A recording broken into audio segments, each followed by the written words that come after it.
En Régional 2, cette fois, les caméras d'LFNA TV se sont déplacées en Charente, au sud-ouest d'Angoulême, pour suivre la rencontre opposant la JS Sireuil à la réserve du SA Mérignaquet. Un match au stade Gérard Pifto qui était suivi pour nous par la caméra de Touami Nassiri.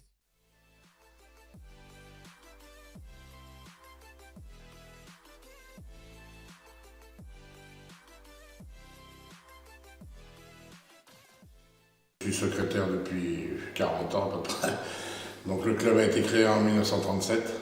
Donc c'est un club qui a déjà pas mal de vécu. Au niveau des équipes, on a 3 équipes seniors.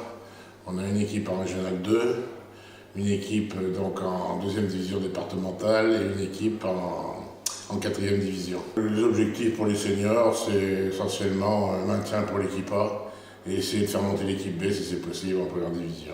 Donc voilà. On a des U6, U9, U11, U13 et U15. U15 en entente avec le club de la Jaba, donc GA Bel Air.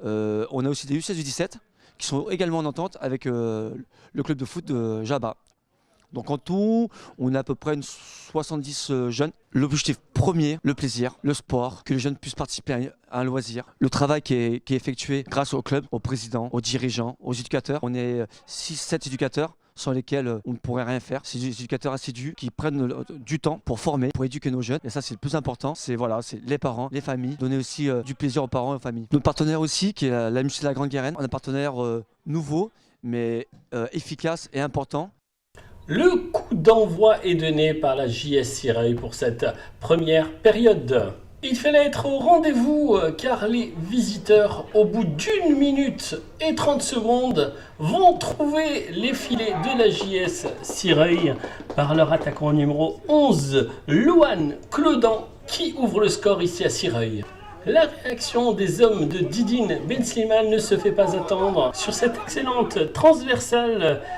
Hamza Eitouktir met la pression sur le défenseur et l'arbitre de la rencontre siffle penalty pour la JS Sireuil que se charge Roméo Akapo et qui tire et qui loupe le cadre. Une franche occasion qui aurait pu permettre à la JS Sireuil de revenir à égalité. Les locaux poussent, c'est sur corner que Léo Grasso reprend par cette tête plongeante et voit le ballon sur la transversale qui sauve le portier Mérignaquet. Une dernière occasion pour les hommes de Pedro Vides et c'est Hugo Perteillot qui permet de détourner ce ballon en corner qui ne donnera rien et l'arbitre de la rencontre siffle la fin de cette première mi-temps avec un avantage d'1-0 pour les Mérignacais.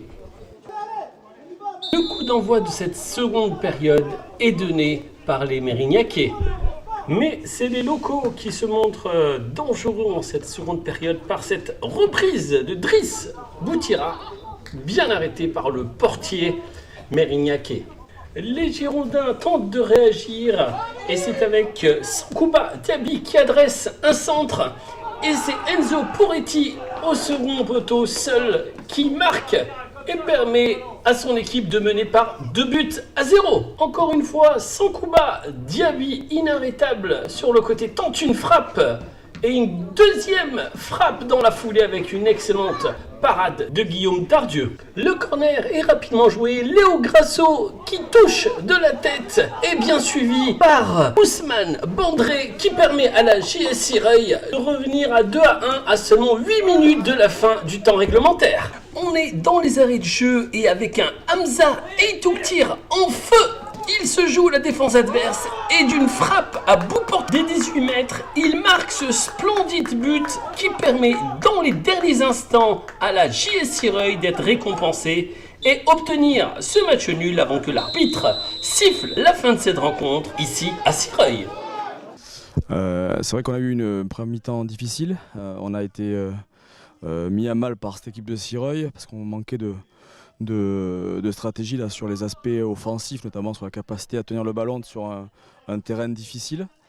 Et c'était surtout sur ça qu'on a essayé d'accentuer un petit peu le travail. On marque très tôt, ce qui est toujours compliqué à gérer aussi. Donc l'idée c'était de remettre un petit peu l'idée sur le travail offensif, et notamment l'idée de jouer un peu plus derrière la dernière ligne adverse, et faire en sorte qu'on puisse avoir plus d'opportunités. C'est ce qui a été le cas en deuxième mi-temps. Également mieux défendre, parce qu'on était assez loin de l'adversaire. On subissait un petit peu les assauts, notamment depuis la ligne arrière qui jouait assez long dans notre dos. Donc on s'est mieux régulé sur la deuxième partie de match. On mène 2-0 assez tôt en deuxième mi-temps et puis on laisse filer ce match sur les 5 dernières minutes. On a commencé très mal le match, on a pris un but au bout de 5 minutes de jeu.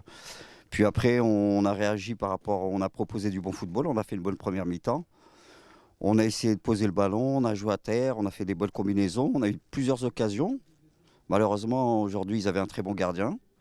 On n'a pas su concrétiser nos temps forts. Et puis, à la mi-temps, on se retrouve 1-0 contre nous. Donc, on a essayé de développer encore du jeu en deuxième. Malheureusement, sur leur temps fort à eux, un petit temps fort où ils ont réussi à marquer le but du break. Et puis après, on a essayé de pousser. Didine a fait en sorte qu'on ait un peu plus de mouvement devant. Et puis à un moment, ça a payé. Hein. Le travail a payé. Et puis on a égalisé à la fin. On a réussi à produire ce qu'on voulait. On a essayé. Puis ça a payé.